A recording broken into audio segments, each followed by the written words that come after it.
Last Sunday we talked about grief in the service. We talked about the ways that the world is changing, and with change comes loss.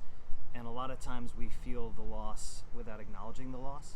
In fact, we're all pretty practiced at not grieving it, either going through denial or allowing it to kind of seep out in other ways, but it kind of stays with us in kind of a low grade kind of grief behind us.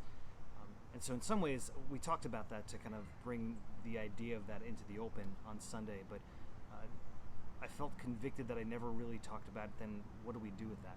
How do we grieve? And I don't know if there is an answer on how we do grieve, as in if there's a science to it. I think there's more of a sense of an art form, more of a sense of like, how do we bring the authenticity of us, even in our grief, to the very presence of God? And so what I want to share with you right now is how I have been doing it of late. And I guess it's traditionally called the practice of lament. But I don't really want to call it anything that specific, because in some ways it's, again, how I've been doing it. I want to give it to you as something of as a gift for you to practice, shift around, but find it as an entry place to kind of create space for you to deal with loss, deal with grief, and to invite God's presence into it. And so what I'm going to do is I'm going to tell you really quickly kind of the 5 steps that I kind of go through, and then what I'll do is lead you in a time of prayer in this. So first step is finding a quiet place. Quiet as in a sense of where you can be vulnerable. You're not going to be interrupted. It's a place where you can kind of pause and know the presence of God.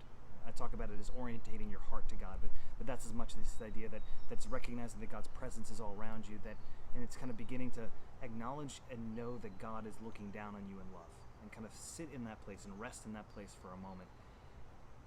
And then simply ask the Holy Spirit to help you grieve. And this is important, because I honestly think a lot of times what we do with loss, we're so practiced at what we do with loss and the denial and the ways that we act out in anger instead, and kind of blame other people or fall into apathy or sadness, and the different ways that we process our grief or hide our grief to some degree. We need the Holy Spirit's help to kind of dig beneath some of those things so we can begin to acknowledge them. The third step, and this for me, I like to have a journal with me, is to just kind of write down the things that you're going through. Write down all of the tough things. And sometimes it's better to list them rather than kind of getting caught in any one in depth, because we have this way of kind of going through a spin cycle and never kind of getting to everything. So at this point, it's just a matter of just kind of laying it all out there. The tough things that you're going through personally, the losses you felt, but also the losses you've seen other people and that you see other people experiencing. Just begin to write down. The other morning in my journal, I just kind of listed. I said, Jesus, perhaps this is part of the loss that I'm feeling, and I just went bullet point, bullet point, bullet point. I talked about the different things that were tough that I was going through, and the next step is to offer those to God, and this is a place where authenticity is key, because sometimes that can be done as a gift or a sacrifice. Just saying, Jesus, I kind of lay these things that I wrote on this people before you, and I give them to you. I need your help to walk with me through them. So I lay these on your feet, at your feet, because I can't carry them on my own. Sometimes that works. Sometimes it's accusation. Sometimes it's a matter of saying, God, how could you allow this to happen? And being able to give vent to some degree to those questions and to even your anger at God. Sometimes it's just tears. But in some ways it's a way of kind of beginning to interact with the loss in front of you in the presence of God. And the fifth step is just to, when you come to a place of the end of that grieving process, kind of acknowledge God's presence with you. Acknowledge that you don't have to carry this alone. If you can worship. If you can do Thanksgiving, do Thanksgiving. And those things can be practiced even in spite of difficult things. But understand that the grieving process, the lament process, is kind of like peeling an onion. The first time you step into it, you're not going to take care of it totally. Maybe you will, but probably not. I know I don't. And you're going to have to kind of come to a place of practicing lament. Lament is supposed to be a practice. It's supposed to be something that we get in the habit of doing, so that we don't run from our losses, don't run from our grief, but rather instead get in the practice of bringing them to God. And as we get in the practice of bringing them to God, we find that this is a God who brings beauty from ashes. This is a God who brings resurrection from death, brings wholeness from brokenness. Who brings resurrection and hope into our lives. And so the practice of lament is simply a way to allow the depths of our loss and our grief to kind of be spread open before God, and it gives us space to meet God. And I tell you, there's healing and there's wholeness when God steps in. And I know that sometimes we're afraid to lament because we're afraid we're going to lose control, but our control is kind of a myth in the first place. God is in control. He really does have us. He really does love us. And he's not afraid to walk with us through the valley of the shadow of death. So with that, I'm going to do two things. First, I'm going to kind of lead you through the beginning of this prayer of lament, kind of give you an idea of what it is. Although at some point I'm going to break off because you need to have the freedom to write down things the way you would do it, and you also need to be able to respond the way that you authentically feel you need to respond. And the second thing I'm going to do is I'm going to put a song at the back of this video from Ronnie Steadman. It's a song of lament, and it's one, I think it's originally by Jars of Clay, so it's quite some time ago, but it's a song that that helps me sometimes to find words when I can't find words myself. So first, just find yourself in a quiet place, best you can. You can pause the video here if you don't have time for this and do it later. Find a place of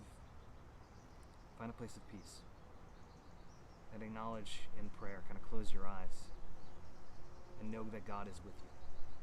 Know that the room fills with His presence. Begin to orient your heart or face your heart toward Him. Acknowledge His presence. Know that His attitude toward you is love. He looks upon you with favor. He's pleased with you. Begin to start in that restful place and acknowledge God's presence. Because a lot of time in our grief, we kind of wall ourselves off from God. And then when you're ready, just say, Jesus, will you please lead me in this? And ask the Holy Spirit to come and search the depths of me. Lord Jesus, you know the grief, you know the loss, you know the things that I'm wrestling with that I'm not even acknowledging. And I ask that you'd shine the light of your countenance upon me, that you would make the dark corners light, and that you would help me to invite you into all places and all things. And third, begin to just take some sort of account of things. Begin to note the places of loss and the obvious things, the low-hanging fruit, things like isolation. Like, God, I'm so sad that I don't get to see this person, that person. I'm so sad that I feel like I'm alone. I feel like I'm trapped. I'm so sad I haven't driven in my car. I'm so sad that my job is in flux. I'm so sad about the things that I see in the news. I'm so fearful about health. I'm so fearful about my job. Begin to kind of list those things and be as specific as you can be in bullet point after bullet point. Sometimes writing things down helps us to kind of almost practice this discipline of sitting in them, and it also allows us to spread them out before God on a piece of paper. And then once you've kind of gone through them, and you can go as deep as you want to, but I just want to make sure you don't get lost in one and don't have a way of kind of inviting God into all. Invite God into them. Say, Jesus, these things are weighing me down. These things are breaking me. These things are things that I can't understand, that I can't seem to be able to fathom. Will you please join me in these things? Can I give these things to you? Can I give some of them to you so you'll carry them for me? And some of these things you may even want to be mad. You may even be like, Jesus, I thought you called me into this career. Why is it falling apart? How am I supposed to pay my rent? How is this supposed to work out? I give you in some ways the bubbling anger inside of me about this, and I just want to lay it at your feet. If you don't have words, use tears. And let that run as long as you need to let that run. But also you can cut it off at any time. God is not offended. Just know that God is with you in the midst of those things. And He still is in the same place looking down upon you in favor. And then simply acknowledge God at the end. Just say, God, I'm so glad that you are God. Even though right now I'm mad. Even though right now I'm sad. Even right now I feel weighed down and I can't breathe. I'm glad that I don't feel that way alone. I thank you for being with me, and I ask that you would just even be glorified in this. And the best you can, worship. Worship God. Worship God with your grief. And again, lament is a practice. Get in the habit of it, because loss seems to happen pretty often also. So I'm going to leave you to Ronnie Steadman, the song that he's played in our worship services in the past, and is a favorite of his and mine as a way of grieving, as a way of lament.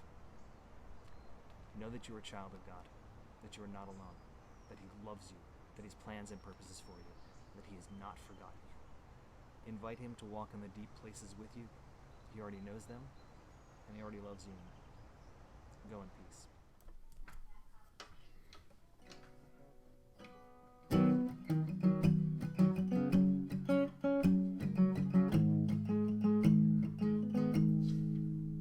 You have led me to the sadness. I have carried this pain on a back bruised, nearly broken, and crying out to you. I will sing of your mercy that leads me through valleys of sorrow and rivers of joy.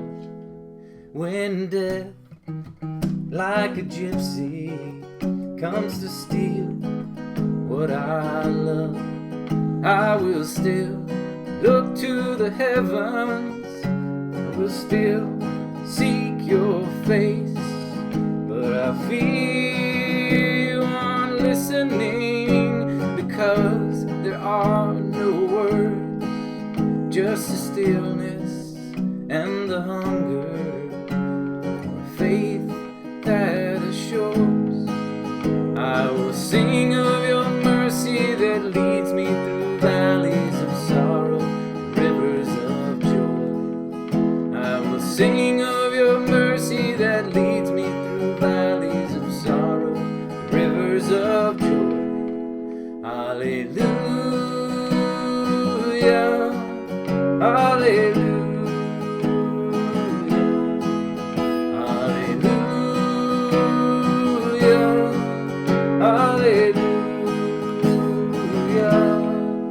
While we wait for rescue, with our eyes tightly shut, face to the ground, using our hands to cover the fatal cut. And though the pain is an ocean tossing us around, around, around, you have calmed greater waters. Higher mountains have come down. I will sing of your mercy that leads me through valleys of sorrow and rivers of joy. I will sing of your mercy that leads me through valleys of sorrow and rivers of joy. I will sing of your mercy that leads me through valleys of sorrow and rivers of joy. It leads me through valleys of sorrow, rivers of joy. Hallelujah, hallelujah, hallelujah,